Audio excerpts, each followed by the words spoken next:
Press the G-spot and the clitoris at once to take a screenshot. Men of Reddit, what NSFW male lifestyle hack can you share? If you stop caring about trying to get laid, your life gets way less complicated and cheaper. I stopped trying a few months ago and ended up getting laid more often. It's a lot easier when someone approaches you since you know they're already interested. It takes just as long to pretend wash your hands as it does to actually wash your hands. So wash your damn hands, you filthy animal. File any fingernail that you hope to put into a butthole. But ask first. Don't just walk up and start trimming her nails. Let her in the car first. Then when you walk around the car so you can fart. Jerk off before making major life decisions. Sometimes your certainty about something is just you being horny. If another guy ever borrows your razor, say, "My ball razor." They won't borrow ever again. If you feel really cold but your balls are hanging normally, congratulations, you probably have a fever. If you imagine your toilet bowl as a clock face and you concentrate your pee stream at about 11 o'clock or 1:30 thereabouts, you can create a pretty sweet whirlpool effect. Double fun if you try to cancel out or turbo boost the flush swirl. Wash out a soap dispenser very well and refill it with water-based lube. Remove all the labels so you don't mix it up. During sex, it's easy to get more whenever you need it, and you should use it anytime you feel a lot of friction. Also switch to polyurethane condoms. They work just as well, but hardly anyone is allergic to them. If you have an unwanted boner at a bad time, flex your thigh muscles as hard as you can. Blood will go to your thighs instead. Not sure about the scientific explanations, but it works. Edit. You guys have a lot of tactics for dealing with boners, wish I'd have thought of those during puberty. Use the flat of your tongue when eating her out. Don't do that tongue flicking thing unless you are being playful or mixing it up. Actually put pressure on her clit with the flat of your tongue. Not too much, you'll know right away how much is good enough, as you should feel it press against her pelvic bone just slightly. You're not licking so much as scrubbing? That's the best word I can think of for it. Product? If your tongue is getting tired, do the pouty face thing and use your bottom lip. You should always be going long enough for your tongue to get tired, don't be selfish, you pricks. If you pull apart your butt cheeks and use the right pressure, you can do silent farts 100% of the time. With practice you'll be able to do it hands-free. Put a pillow beneath a girl's lower back to angle her up slightly during sex. Have her pull her knees to her chest, or better yet do it yourself.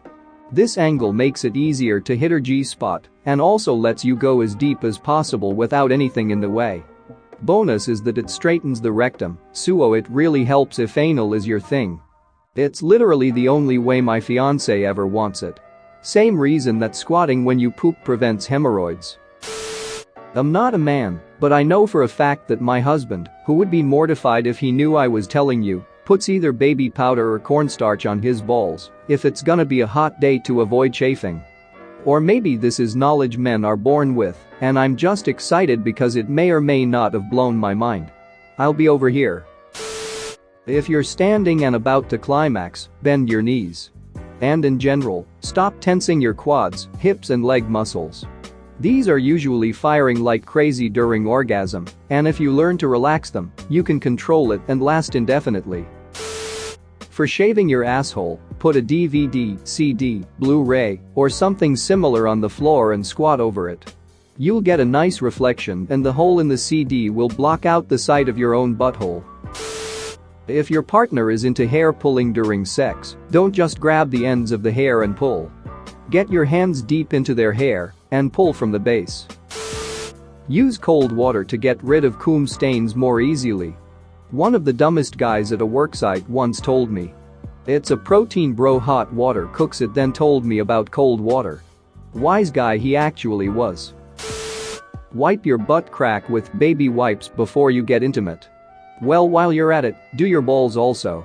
Or take a damn shower, but baby wipes is quick and effective and can make the "hey babe, can you help me with this erection I have?" a more pleasant experience for both of you, and in that moment she thinks you're being spontaneous, and for you, well, you don't smell like ass. Use a grocery bag to collect hair while trimming your pubes.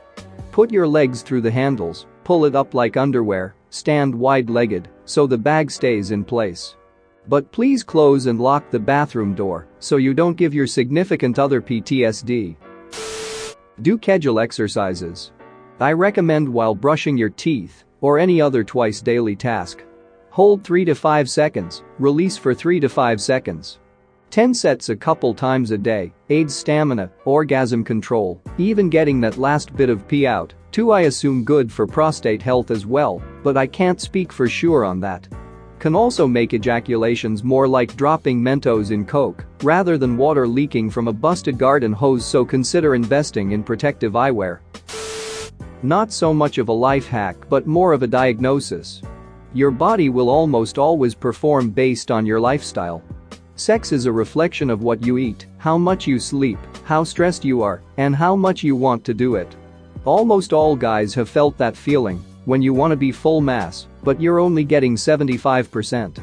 What I'm saying, if you want to get your sex life in prime condition, you gotta work on all the other parts of your life.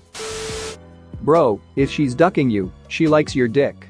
Even if it ain't huge, those of us with normal cocks still want to impress. Here's what I've done to provide a wow factor with my average love stick. Go in as deep as you can. Deep. Then slowly pull out until you're nearly exiting the labia. Wait a bit, then just go in a tiny bit. Then back out. Do this with ranging depths. She'll want that full feeling of where your cock had been. She'll try to back up onto you. Tease her, use your cock to stimulate her mentally. Then, when you're both pretty damn worked up, give it a firm thrust. Not violent, just purposeful. Bury it to the hilt and keep it deep for about 5 seconds. Your cock will feel huge and satisfying to her. Bum rag. No more than an hour before sexy time. If you're planning it that way, get in the shower and soap up. Get good and squeaky. Take the rag and scrub up and down inside your ass crack until there's nothing left. Next, take some body wash and take a second pass. With your hand this time you need the dexterity in your fingers, dick and balls, under to the taint area, then finally going behind and right up the crack, taking care to hit every crevice along the way. Just be careful you don't stick a finger too far up. Unless that's your thing. Rinse and repeat as necessary. When you're out of the shower, do a final wash of your hands with proper antibacterial hand soap to compensate for the fact that you've just had your bare hand halfway up your own ass. It's clean now, but let's not push our luck. It's grossly detailed in its execution, but if you do it right, it addresses a problem that most guys don't like to think about. We stink, often in ways only your partner will notice. And if you want good quality sexy time with no hang-ups, the first step is to eliminate that as much as possible. For myself, I've been doing it for years and it's foolproof. Even had a girl or two venture up there with her tongue. Put one of your balls in between your thumb and fingers. Apply a very small amount of pressure. Gently roll your ball between your fingers. Repeat for the second testicle. Congratulations! You've just checked yourself for testicular cancer. If you felt any hard lumps or anything out of the ordinary, see your doctor. If you check yourself regularly, you can catch it early. Although you may be one nut short afterwards, it's a hell of a lot better than having the cancer spread. Edit. Regarding what you should feel for specifically, here is some more info. The aforementioned hard lumps tend to range from being between the size of a grain of rice and a pea. A user here had a good comment that said a lump feels like the tip of your nose. Connected to the top of the testicle is the epididymis, or the tubes that carry sperm. These are very tender to the touch, and some people confuse them with cancer. Another red flag to check for is a swollen ball. For some people it is painful and for others it is not. Regardless, if you are concerned, you should get yourself checked out. Doctors do this all the time, so there is no reason to be embarrassed. Also, do not feel embarrassed about bringing this up to your parents if you live with them. Your health is their number one priority, and they'll be grateful that you told them. In case this wasn't clear, don't forget to check your third ball as well. Edit 2. Be gentle. Please don't pinch your balls with the force of a vice grip. Don't squeeze any harder than you would if you were holding a baby bird. I know it seems obvious, but it's easy to get carried away and bite off more than you can chew. Like and subscribe for more funny, interesting, and scary r/ask Reddit videos.